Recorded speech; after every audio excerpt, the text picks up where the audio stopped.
ഇന്ന് നമുക്ക് വളരെ പെട്ടെന്നൊരു ചാട്ട് തയ്യാറാക്കിയാലോ. നമ്മൾ വീട്ടിൽ തന്നെ ഉണ്ടാവാറുള്ള കുറച്ച് ഇൻഗ്രീഡിയൻസ് മാത്രം മതിയാവും ഇത്രയും രുചിയും ടേസ്റ്റും ഹെൽത്തിയുമായിട്ടുള്ള ചാട്ട് തയ്യാറാക്കാനായിട്ട്. ഒരു പാത്രത്തിലേക്ക് നമുക്ക് നമ്മൾ വീട്ടിലൊക്കെ ഉണ്ടാവാറുള്ള കോൺഫ്ലെക്സിൽ അത് ഇതിലേക്ക് അങ്ങ് ഇട്ട് കൊടുക്കാം കേട്ടോ. അപ്പോൾ ഇത്ര അളവ് വേണമെന്നൊന്നുമില്ല, നമുക്ക് എത്രയാണോ ക്വാണ്ടിറ്റി വേണ്ടത് അതിനനുസരിച്ച് നമുക്കിത് എടുക്കാം. ഇതിപ്പോൾ പ്ലെയിൻ ആയിട്ടുള്ള കോൺഫ്ലെക്സ് ആണ് കേട്ടോ. നമ്മൾ ബ്രേക്ക്ഫാസ്റ്റിനൊക്കെ ചൂട് പാലൊക്കെ ഒഴിച്ച് കഴിക്കാറില്ലേ, ആ കോൺഫ്ലെക്സ് ആണ് ഞാൻ ഇതിന് വേണ്ടി എടുത്തിട്ടുള്ളത്. എന്നും പാലിൽ ചേർത്ത് കഴിക്കാതെ ഇതുപോലെ ചാട്ട് തയ്യാറാക്കി നോക്കൂ, എല്ലാവർക്കും വളരെ ഇഷ്ടമാവും. ഇതെങ്ങനെ തയ്യാറാക്കിയെടുക്കാമെന്ന് നമുക്ക് കണ്ടാലോ. നല്ല അടി കനമുള്ള ചീനച്ചട്ടിയിൽ എണ്ണ ചേർത്തിട്ട് അത് ചൂടായി വരുമ്പോൾ നമുക്ക് ഇതിൽ കുറേശ്ശെ കോൺഫ്ലെക്സ് ഇട്ടിട്ട് ഇതുപോലെ അങ്ങ് പൊരിച്ചെടുക്കാം കേട്ടോ. പെട്ടെന്ന് തന്നെ അതിനെ കോരിയെടുക്കണം, അല്ലെങ്കിൽ അത് കരിഞ്ഞു പോവും. നമ്മൾ എടുത്തിട്ടുള്ള എല്ലാ കോൺഫ്ലെക്സും നമുക്ക് ഇതുപോലെ അങ്ങ് പൊരിച്ച് മാറ്റിയെടുക്കാം.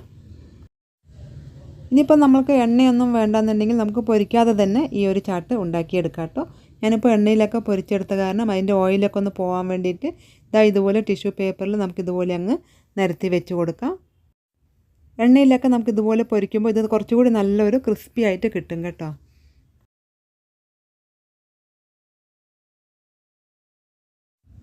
ഇനി നമുക്ക് അതേ എണ്ണയിൽ തന്നെ ഒരു പിടി നിലക്കടല കൂടെ നമുക്ക് വറുത്ത് കോരിയെടുക്കാം. ഒട്ടും കരിഞ്ഞു പോവാതെ മീഡിയം ഫ്ലെയിമിലോ അല്ലെങ്കിൽ ലോ ഫ്ലെയിമിലോ ഇട്ടിട്ട് നമുക്കിതുപോലെ അങ്ങ് ഇളക്കിയിട്ട് നമുക്ക് കോരിയെടുക്കാം.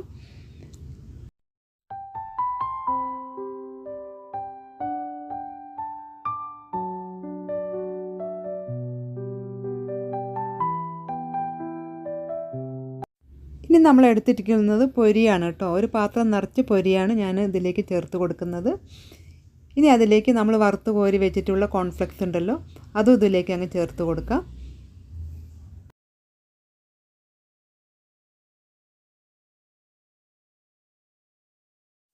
ഇനി നമുക്കതിനെ കൈ ഉപയോഗിച്ചിട്ട് നന്നായിട്ടൊന്ന് ഇതിനങ്ങനെ നല്ല ക്രിസ്പി ആയിട്ട് തന്നെ ഉണ്ടല്ലോ, അതിന് നമുക്കിതുപോലെ ഒന്ന് പൊടിച്ച് കൊടുക്കാം കേട്ടോ. എല്ലാം ഒന്നും പൊടിക്കേണ്ട, കുറച്ച് ഇതുപോലെ അങ്ങോട്ട് പൊടിച്ച് കൊടുക്കുമ്പോൾ നല്ല ക്രഞ്ചി ആയിട്ട് നമുക്ക് തിന്നാനായിട്ട് കിട്ടും. അങ്ങനെ കോൺഫ്ലെക്സും പൊരിയും നല്ലപോലെ ഒന്ന് ഇതുപോലെ ഒന്ന് നന്നായിട്ട് മിക്സാക്കി എടുത്തിട്ടുണ്ട്. ഇനി നമുക്കിതിൽ കുറച്ച് കാര്യങ്ങളും കൂടി ചേർത്ത് കൊടുക്കണം.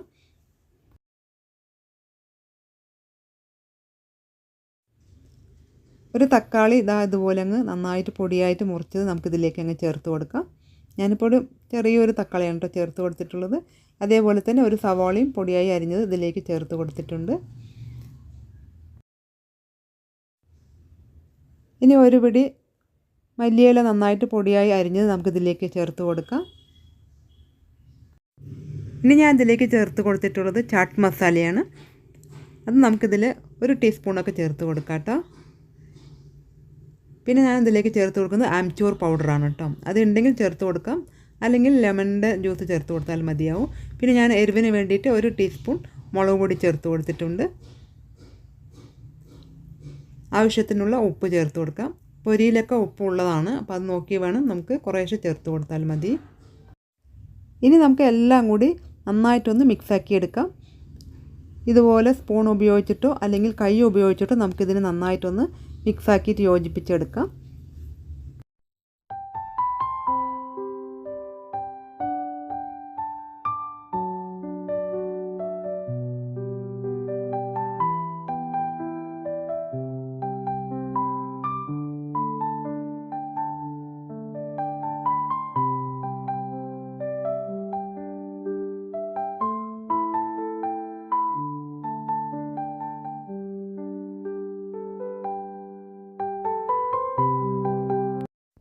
ഇനി ഞാൻ കുറച്ച് വേവിച്ചെടുത്തിട്ടുള്ള കോൺ കൂടെ ഇതിലേക്ക് ചേർത്ത് കൊടുക്കുന്നുണ്ട്.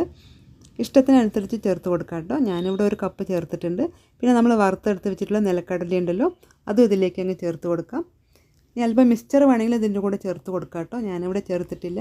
ഇനി നന്നായിട്ട് വീണ്ടും ഒന്ന് യോജിപ്പിക്കാം. ഇനിയിപ്പോൾ ചാട്ട് കഴിക്കാൻ നമുക്ക് ചാട്ട് കടയിലൊന്നും പോകേണ്ട ആവശ്യമില്ല. വീട്ടിൽ തന്നെ പെട്ടെന്ന് തന്നെ തയ്യാറാക്കുന്ന ഒരു സിമ്പിളായിട്ടുള്ള ചാട്ടിൻ്റെ റെസിപ്പിയാണിത്. എല്ലാവരും ഇഷ്ടപ്പെട്ടാൽ ഒന്ന് ഉണ്ടാക്കി നോക്കൂ.